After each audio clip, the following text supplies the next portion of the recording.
idealizadores do FAPAD terem trazido aqui para o Rio. E a gente tem o grande prazer de chamar as parceiras aqui do Rio de Janeiro, que a gente costuma fazer eventos juntos também, da AdRio, Quem Somos. Vou chamar a Ana Luísa Guimarães, que é jornalista, e a Hanna de Araújo, que é analista de sistemas, e ambas são da AdRio. Elas têm aqui um monte de outras informações sobre elas, mas vou deixar que elas próprias se apresentem melhor. Obrigada.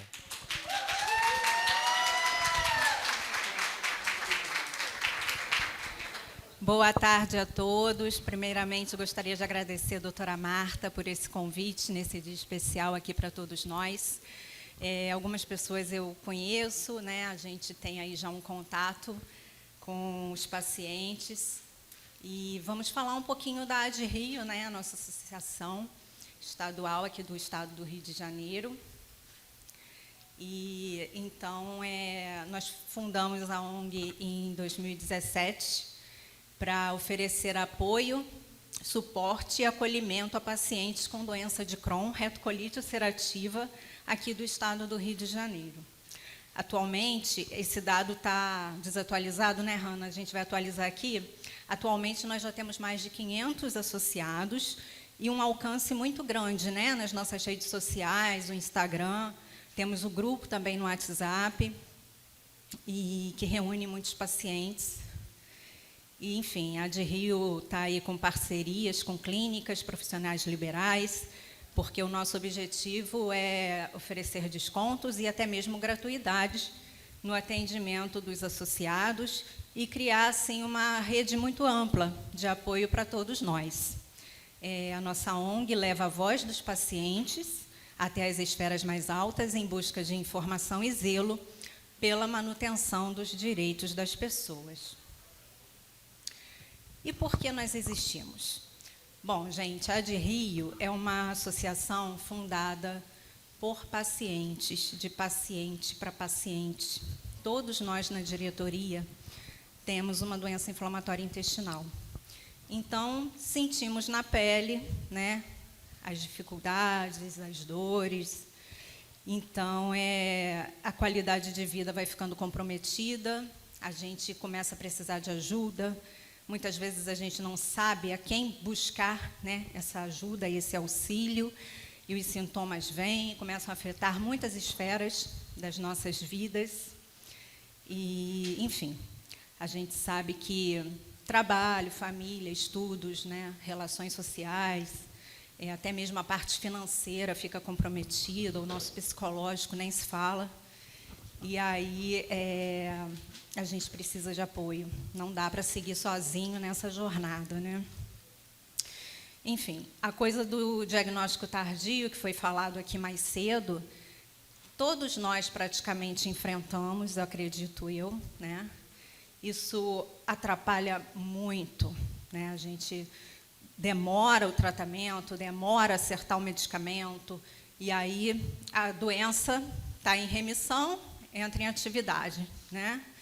Ou então, se está em atividade, vai agravando. E aí, além disso tudo, né, essa dificuldade, todos os sintomas que a gente enfrenta, tem também as questões de desrespeito, né, que a gente enfrenta aí na sociedade, falta de informação, os direitos negados, seja ali na esfera pública ou na privada, falta de exames, falta de remédios de alto custo, interrupção de tratamento, né? Isso afeta muito toda a nossa condição. E é aí que a gente pensou, né, diante das nossas dores e dificuldades, e informar, criar uma ONG foi um sonho, né? E a gente tem sido aí um braço para muitos pacientes. Temos realizado algumas ações de conscientização, apoio jurídico, nutricional, psicológico, fornecimento de exames clínicos com descontos, médicos especialistas, grupos de interação de pacientes, atividades, né, tudo aí em parceria com médicos, com profissionais de saúde, éticos que são comprometidos aqui com a nossa causa DI. Não estamos sozinhos, contamos com a participação de muitas pessoas e a gente sempre fala também que todos nós juntos fazemos a associação. Então, a participação de todos vocês, pacientes, familiares, é muito importante, né? A união faz a força. Tem também a nossa ONG parceira, a Associação Nacional, DEI Brasil, que sempre nos dá todo tipo de apoio, orientação, e é muito importante no nosso trabalho. Aí vou falar aqui um pouquinho a respeito dos nossos pilares, né? Nossa visão, ser a voz das pessoas com DI na luta diária por mais qualidade de vida e respeito. A nossa missão, desenvolver ações e políticas para o fomento da informação, garantindo acessibilidade às pessoas com DI, de modo a contribuir com a qualidade de vida de nossos irmãos intestinais. Nossos valores, nosso trabalho é baseado em amor e respeito ao próximo. Compromisso, propósito, cooperação, ética, excelência, responsabilidade social e transparência. E aí, gente, quem faz a de Rio? Olha, a de Rio foi fundada por mim, pelo Tiago Del Grande, pela Hanna Araújo, pela Vivi Zampieri, pela Luma Doné. Tá? A Luma não está aqui hoje, mas também é fundadora da de Rio. Né, o Tiago na presidência, já foi apresentado aqui mais cedo, teve a palestra dele. Ele também é vice-presidente da DI Brasil, que é a Associação Nacional. A Hanna, aqui hoje como vice-presidente da de Rio, analista de sistemas, atuando aí em várias empresas de diversos segmentos. Em 2013 foi diagnosticada com DI. E aqui na ONG já desempenhou os cargos de primeira secretária, tesoureira adjunta. Eu sou a Ana, né, para quem não me conhece, acho que no início eu nem falei meu nome, enfim. Eu sou jornalista de formação, tenho algumas especializações, atuo no mercado desde 99. Em 2003 fui diagnosticada com doença de Crohn. Aqui na ONG já fui também vice-presidente, participei como voluntária do Comitê de Comunicação da DI Brasil. E a nossa tesoureira, infelizmente, também não pôde comparecer, a Tayane Alves. Ela é engenheira civil, trabalhou por muitos anos no ramo de seguros, está aposentada por invalidez, não pela doença inflamatória dela, que é a retocolite, mas pela coluna, problemas na coluna, e está cuidando do filhinho dela, se dedicando a ele. Bom, eu vou passar a palavra agora para a Hanna. Quero agradecer a todos, né, e convidar vocês, depois a Hanna vai deixar esse convite também, para nos seguir, enfim. Amiga, com você agora.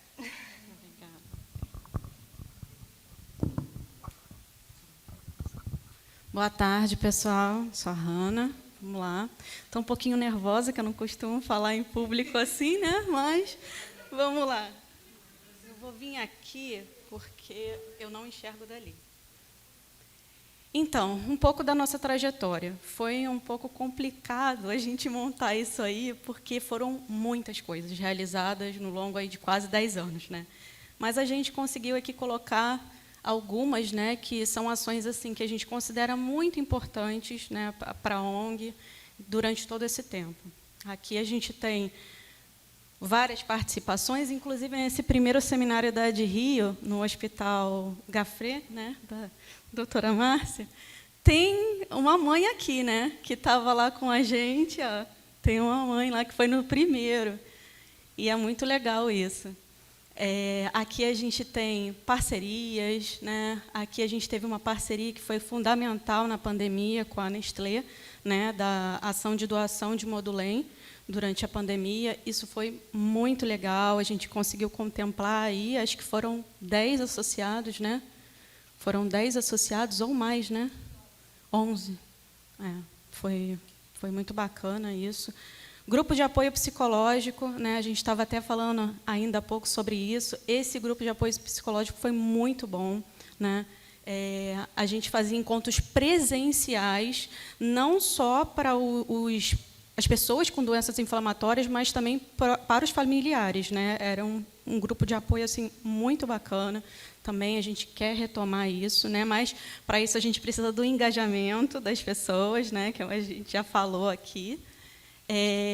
Temos também a parceria com a Escola de Nutrição da Unirio, né? Que a gente fez ali a parceria no Quintas da Nutrição. A gente tem posts toda quinta-feira falando sobre informações nutricionais, né? Questão de posso comer tal coisa, não posso, ajuda ali para preparo de alimentos também. Então, assim, são posts, né, nas quintas, né, muito informativos, que o pessoal costuma compartilhar bastante, né, para gerar mais informação quanto a essa questão da nutrição, que é algo que até a nutricionista, esqueci o nome, Cris, isso, palestrou ainda há pouco. É uma questão muito importante, né? Muito aliada ali ao nosso tratamento também. E a gente sempre tenta passar essa informação adiante.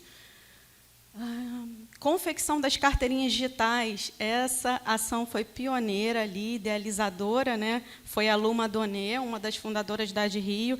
Inclusive, a gente deu até o workshop, né, para outras associações ali aprenderem a fazer, né, as carteirinhas e passar para o pessoal. Na nossa carteirinha, inclusive, tem até um lembrete ali, né, uma informação, um informativo de que a pessoa precisa de uma certa urgência em acessar o banheiro, né, então ela apresenta ali a carteirinha, né, esperamos que o estabelecimento atenda, né, mas tem ali todo uma informação, né, a mais. Então, isso também é muito bacana. Gratuito, tá, gente? Essa carteirinha é gratuita para os associados. Tem várias participações aqui, vou dar uma pulada para a gente agilizar.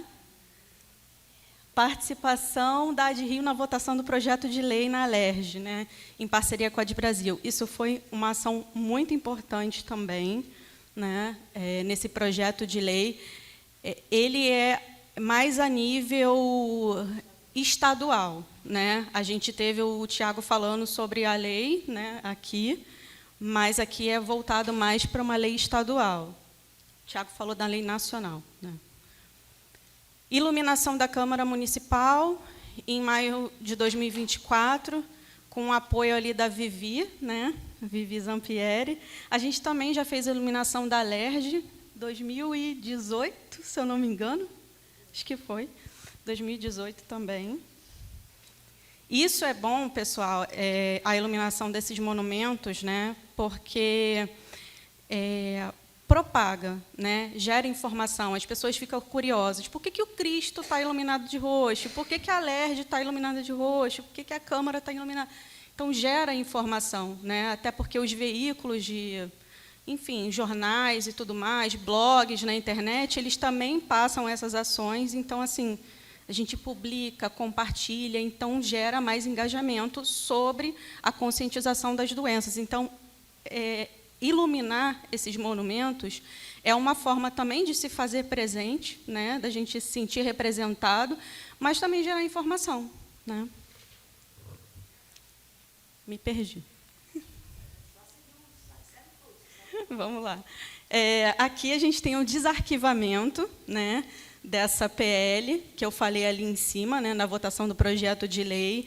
A gente até fez essa ação com a deputada Dani Balbi, né, para correr aí ainda. A gente tem algumas coisas que precisamos ali melhorar na questão da PL, né?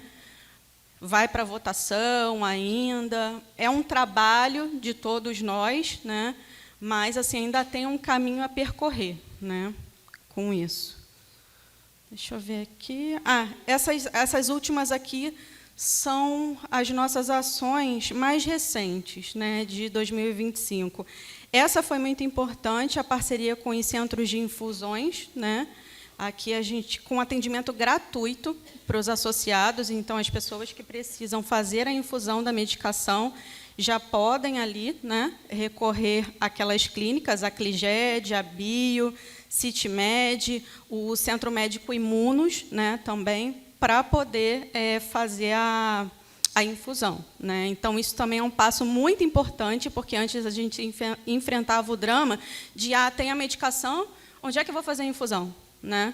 Então, agora a gente já tem aí a parceria que todos os associados podem, né, desfrutar. E aqui a gente tem uns eventos, né, que a gente foi esse ano para fechar aqui de 2025. Então, é muita coisa, pessoal, mas acompanhe as redes sociais. A de Rio na mídia, né? Aqui a gente tem uma série de entrevistas ao longo desses quase 10 anos, a gente tem matérias em site, matérias em jornal, né? E ações de parceria, né? Aqui tem um pouquinho das nossas entrevistas, matérias que saíram.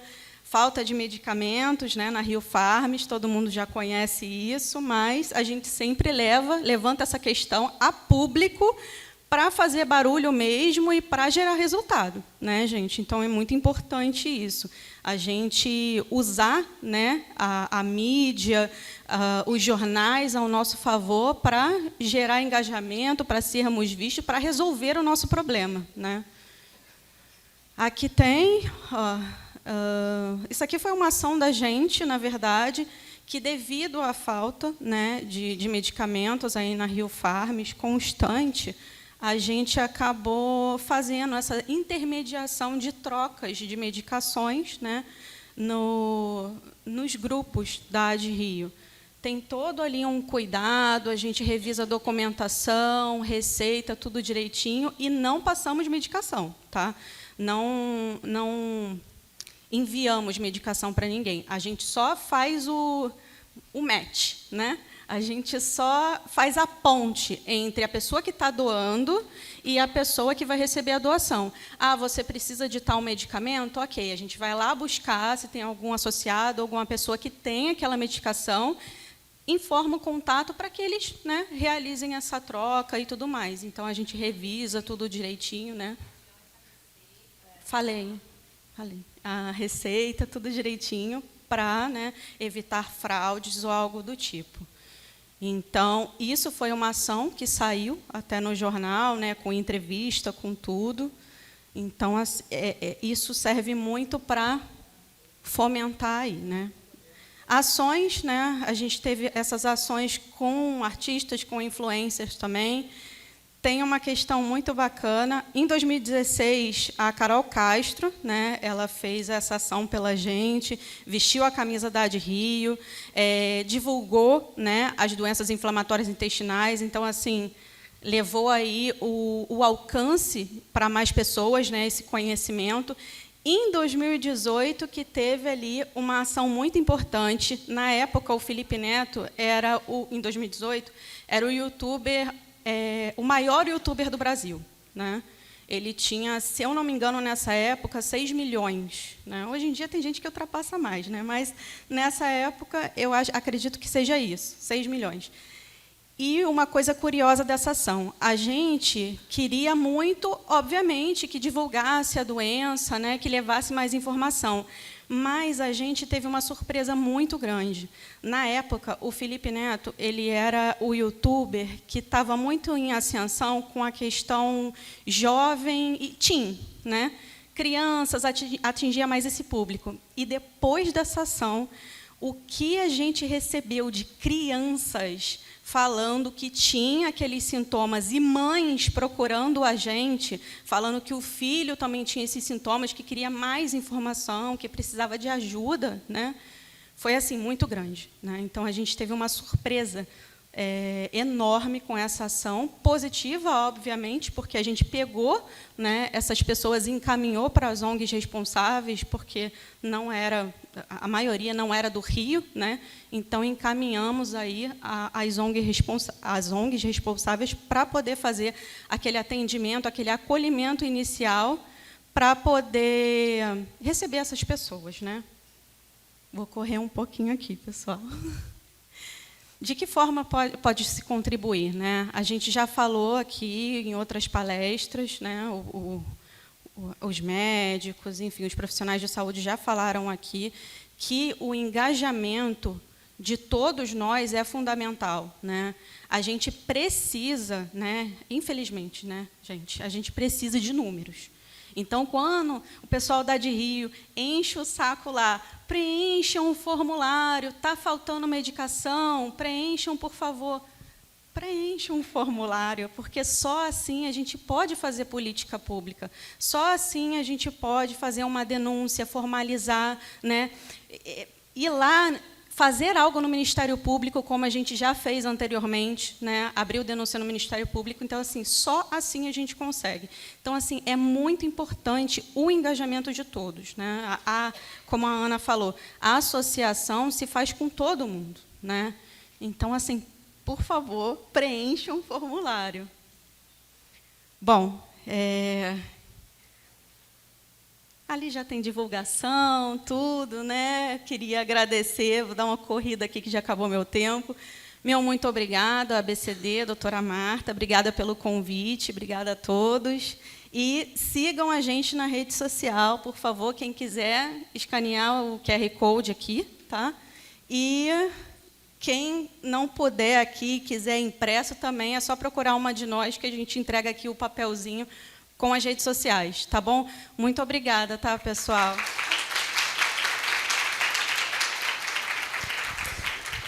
Pode subir o palco aqui de novo a Ana para ganhar aqui o guarda-chuva aqui, fazer a foto oficial, e a gente já vai seguir para a próxima palestra. Vamos lá.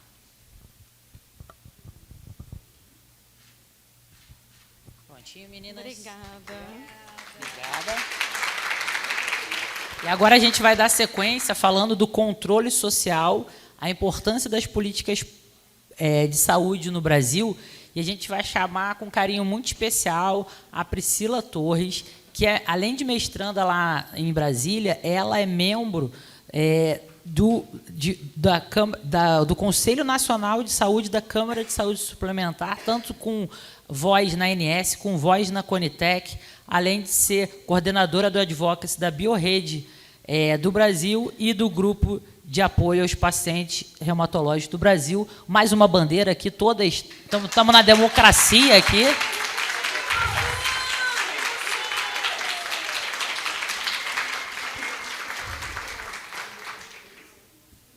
A FOPAD tem essa característica única de unir todas as associações, de democratizar o espaço. Parabéns aí aos organizadores por isso. Obrigada, Priscila. Muito obrigada, doutora Renata, pela apresentação. Boa tarde a todas as pessoas. Agradeço a ABCD pela parceria e pela oportunidade de ser uma entidade integrante da Fundação da Biorrede Brasil e ser parte do nosso trabalho de advocacy no Brasil. Bom, eu vou trazer um pouquinho sobre a perspectiva do paciente reumatológico no âmbito do Sistema Único de Saúde. Esse é um trabalho que foi realizado no Conselho Nacional de Saúde, com o apoio da Sociedade Brasileira de Reumatologia como convidado especial. Bom, aqui um pouquinho sobre mim. Eu sou conselheira nacional de saúde pelo segmento dos usuários, representando a Biorrede Brasil. Represento o Conselho Nacional de Saúde no Comitê de PCDT da Conitec e acompanho todas as discussões dos demais comitês. E também representei a Conitec no CoSaúde. Nesse momento, a Biorrede Brasil tem um assento no CoSaúde como sociedade civil. E estou integrando a mesa diretora do Conselho Nacional de Saúde. Bom, quando tudo começou? Por que a gente trouxe esse tema aqui como uma proposta de qual é a nossa reflexão como controle social sobre o cuidado integral.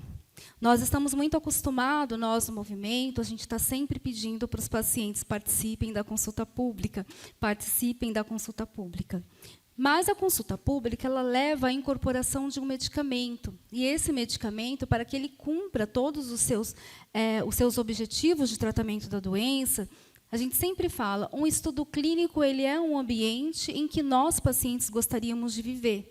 Porque ele é um ambiente regulado, ele é um ambiente seguro, ele é um ambiente que proporciona um ambiente adequado de tratamento das doenças. Porque todas as necessidades do participantes de pesquisa clínica, ela é contemplada dentro de um estudo clínico. Quando a gente sai desse âmbito, que o medicamento é fornecido no Sistema Único de Saúde, a gente recebe, por muitas vezes, o medicamento e não tem um cuidado multidisciplinar. A gente recebe o diagnóstico de uma doença crônica imunomediada, inflamatória, em uma unidade básica de saúde, a suposição de um diagnóstico, o paciente ele é encaminhado para atenção especializada, e ele jamais volta a ser atendido naquela UBS, na sua jornada de atendimento. Então, esse paciente ele fica distante da rede de atenção do cuidado integrado. Então, no ano de 2018, a Associação Brasileira Superando o Lúpus trouxe à pauta do Conselho Nacional de Saúde a necessidade de criarmos uma política nacional de atenção integral às pessoas com doenças reumatológicas no âmbito do SUS.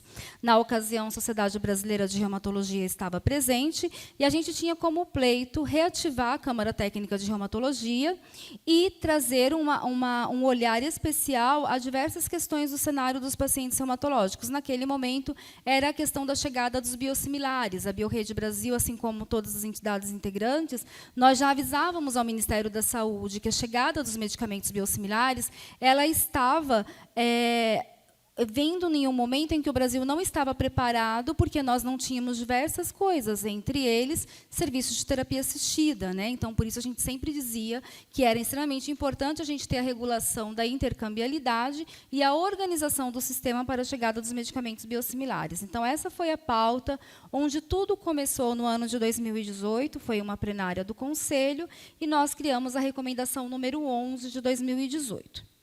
Passaram-se, então, os anos e nós vivemos a pandemia da Covid-19, então falarmos da criação de uma política, enquanto a população brasileira estava morrendo, perdemos mais de 700 mil vidas, não existia um tempo político para falarmos sobre a criação de uma política, e nós retomamos a pauta durante a plenária de maio de 2023 no Conselho, trazendo o debate e todos os critérios da recomendação número 11, que vocês podem acompanhar através da leitura desse QR Code, e através dessa plenária, o Conselho Nacional de Saúde, com o seu pleno, que é soberano e é deliberativo, deliberamos no pleno que era necessário a criação de uma política para contemplar as necessidades integrais da população com doença reumatológica no país. Criou-se, naquele momento, um grupo de trabalho, que a gente chamou de GT Reumato CNS. Na ocasião, a Associação Brasileira Superando o Lúpus não pôde ser coordenadora do projeto, do grupo de trabalho, porque a conselheira Ana Lúcia integrava a mesa diretora, e, naquele momento, a Biorrede não era integrante da mesa diretora, por isso eu coordenei o grupo. Então, a gente fez a primeira reunião do GT, então, um grupo de trabalho ele é sempre estabelecido com a composição dos membros integrantes do Conselho, e qualquer entidade que seja convidada, ela é considerada um convidado especial. Eu gostaria até de trazer uma pergunta, não sei quanto tempo eu tenho, doutora Marta, mas eu acho que é importante isso. Quantos de vocês sabem como levar uma pauta ao Conselho Nacional de Saúde? A gente teve 2 mãos levantadas. Então, assim, o Conselho Nacional de Saúde é uma instância de participação social legítima no Brasil, reconhecida e integrante da Lei 8080, que institui o Sistema Único de Saúde, e o Conselho Nacional de Saúde ele recebe sugestões da sociedade civil através do e-mail oficial, que é o cns@saude.gov.br. Quando um tema é levado ao Conselho Nacional de Saúde, ele é recebido através da Secretaria Executiva. Esse tema, se for um tema ligado a alguma comissão, ele pode ser encaminhado diretamente a uma das 19 comissões do Conselho Nacional, e se ele for um tema que depende de uma análise mais criteriosa, ele vem para a análise da mesa diretora, a mesa diretora avalia e designa a comissão ou as comissões que serão envolvidas naquele trabalho. Para um tema chegar à reunião ordinária, ele tem que passar pelo debate e pelo diálogo dentro das comissões. Portanto, se, por exemplo, vamos discutir uma falta de medicamento. Esse tema vai para a Comissão de Ciência, Tecnologia e Assistência Farmacêutica, nós dialogamos com o DAF, que é o Departamento de Assistência Farmacêutica, ou com a Anvisa, se for o caso, e depois que esse tema ele é dialogado administrativamente dentro das comissões, ele se torna uma pauta da reunião ordinária. Então, até que este GT fosse estabelecido, houve diversas reuniões dentro da Comissão de Patologia reumatologia do Conselho Nacional de Saúde. Então, nós instituímos o GT no final do ano de 2023, ele teve a primeira reunião em fevereiro de 2024, e esses integrantes são conselheiros nacionais de saúde e a nossa assessoria técnica. A partir de então, nós desenvolvemos o grupo de trabalho desenvolveu uma agenda de desenvolvimento com todos os departamentos do Ministério da Saúde que seriam responsáveis, em algum momento, por esse cuidado. Então, a gente ouviu a Secretaria de Atenção Básica à Saúde, nós ouvimos a Secretaria de Atenção Especializada à Saúde, todos os seus subsegmentos, nós ouvimos também a saúde da população indígena e quilombola, porque nós temos também a população com situação especial que não estão dentro das grandes centros e, por exemplo, o território indígena é um território desafiador, porque você não consegue tratar um indígena e trazê-lo para a cidade sem trazer toda a sua família. Então, se aquele indígena tiver 10 filhos, a gente tem que trazer o indígena, a sua esposa e os 10 filhos. E se a gente coletar 10 ml de um indígena, ele quer que a gente devolve 10 ml de sangue para ele, porque aquilo pertence a ele, ele tem que levar de volta à tribo. Então, era extremamente importante que a gente fizesse um diálogo que fosse intersetorial e que ele fosse equânime com todas as necessidades e especificidades da população brasileira. Então, a gente fez reuniões, inicialmente começamos, claro, a Conitec foi pauta aqui pela manhã, né, eu pude acompanhar pela programação, nós fizemos uma primeira reunião com a Conitec para poder entender. Hoje, nós temos na reumatologia 7 protocolos clínicos e diretrizes terapêuticas e nós temos um elenco de mais de 200 doenças reumatológicas. Qual era o nosso ponto de partida? A gente vai ter condições de, enquanto Sistema Único de Saúde, criar um PCDT para cada doença reumatológica? Esse foi o nosso start de trabalho. Então, fizemos uma análise junto com a Conitec sobre os PCDTs existentes, as necessidades de atualizações desse PCDT e como a gente poderia pensar no matriciamento das doenças reumatológicas desde a APS, com todas as suas infraestruturas de linhas de cuidado. E aí, então, a gente fez uma segunda reunião com a SAES e com os departamentos da SAES. E nessa reunião foi muito interessante que nós descobrimos que parte do recurso destinado ao tratamento da linha de cuidado multidisciplinar da reumatologia estava dentro do departamento de deficiência da SAES, que é a Secretaria de Atenção Especializada à Saúde. E aí um dos nossos diálogos foi, nós hoje atuamos, a reumatologia tem tecnologia suficiente para evitar que os pacientes reumatológicos tenham deficiência. Então, o dinheiro estar dentro de um departamento de deficiência, ele é incompatível com a ciência, porque hoje as pessoas com doenças reumatológicas podem ser como eu, que tenho 19 anos de diagnóstico e não tenho uma deficiência estabelecida. Então, nós iniciamos a análise de onde estava o dinheiro para poder a gente conversar. Então, trouxemos a CESAI, que é a Secretaria de Atenção Indígena, a CESAI trouxe para a gente um levantamento muito importante e foi a única secretaria do Ministério que trouxe dados epidemiológicos. Eles fizeram uma análise dos últimos 2 anos de atendimento sobre quantas pessoas foram atendidas com hipótese de ter uma doença reumatológica. Então, eles trouxeram que dentro dos territórios indígenas, eles tinham mais de 12 mil pessoas com a hipótese de ter uma doença reumatológica não diagnosticada.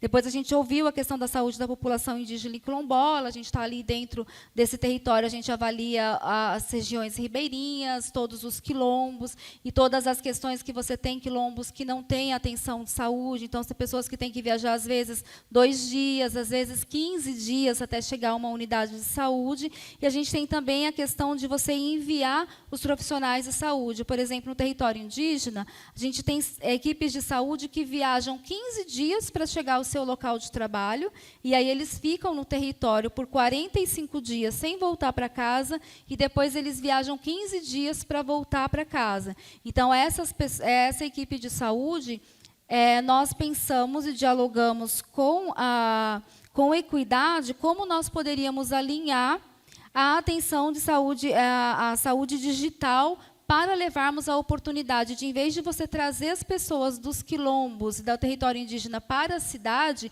estruturar dentro da política a oportunidade de você ter o cuidado reumatológico aportado pela equipe de saúde no território, em vez de você viajar com um paciente. Então, esse diálogo nós fizemos com a CEIDIGE.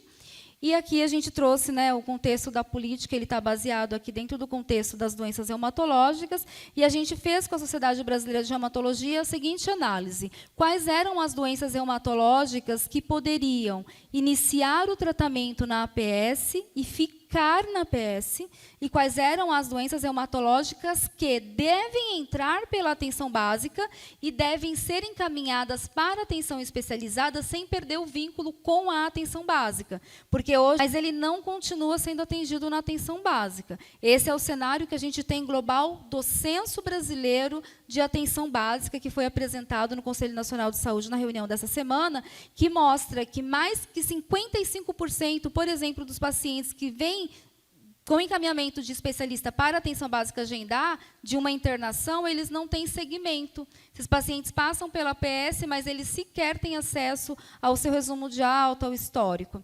Então, a gente aqui, a análise que a gente fez dos PCDTs existentes, então, a gente foi pontuando diversas questões que precisam de melhorias, e a organização da atenção especializada, da atenção reumatológica, que a gente está dentro do texto da política. Então, a gente dividiu a atenção especializada e a atenção terciária. São aqueles casos que passam pela unidade básica de saúde, que eles são encaminhados, aqueles que podem ficar dentro da APS e aqueles que eles podem ir para a especializada e depois eles voltam. Então, a Sociedade Brasileira de Reumatologia contribuiu fazendo um matriciamento de todas essas doenças e todas as linhas de cuidado, e a gente foi colocando também, dentro da nossa discussão, as questões da população vulnerável. Então, a gente foi fazendo uma análise bem completa.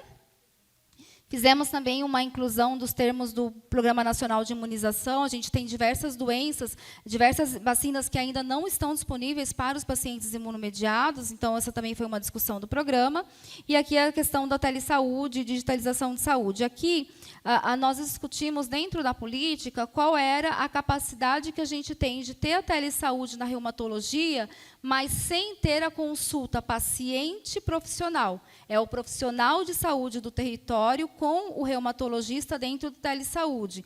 Para isso, você conseguir orientar o cuidado sem ter que tirar o paciente. Então, a gente trouxe essa perspectiva, né? A gente teve a primeira, a política ela foi apresentada na reunião ordinária de julho de 2025, aos conselheiros, então, eles receberam a resolução proposta e todo o matriciamento da APS, todo o matriciamento da política para eles analisarem. Ele foi aprovado em julho de 2025, e a gente tem o resumo dessa questão das doenças reumatológicas, né, como base da política, e os princípios. A gente seguiu a equidade, integralidade, participação social, a gente veio com os eixos estratégicos, a gente trouxe a importância de você ter o diagnóstico precoce baseado na atenção básica e o paciente continuar sendo assistido pela APS, independente se ele foi para especializada, para que ele não perca o vínculo do cuidado, o encaminhamento rápido àqueles pacientes que têm necessidades maiores de atenção, e o acesso aos exames, todas essas questões multidisciplinares estão contemplados, e isso daqui é o slide mais importante do texto da política. Nós fizemos uma análise das relações interfederativas, porque se a atenção ela é integrada, ela não pode acontecer só na especializada, ela tem que ter pactuação municipal, estadual e do governo federal. Porque quando a gente pensa numa política local sem pactuação tripartite na CIT, que é na Comissão de Financiamento, a gente não garante aos estados e aos municípios a oportunidade de financiamento adequado para a implementação da política. Ou seja, se mudar o governo, mudou o secretário, a gente perde a política. Então, nós fizemos muito cuidado, todos os nossos, a nossa competência, o que cabe ao município, o que cabe ao Estado, o que cabe ao Ministério da Saúde, para que ele seja pactuado tripartite, né? Então, a gente teve um diálogo bastante fortalecido para toda essa elaboração,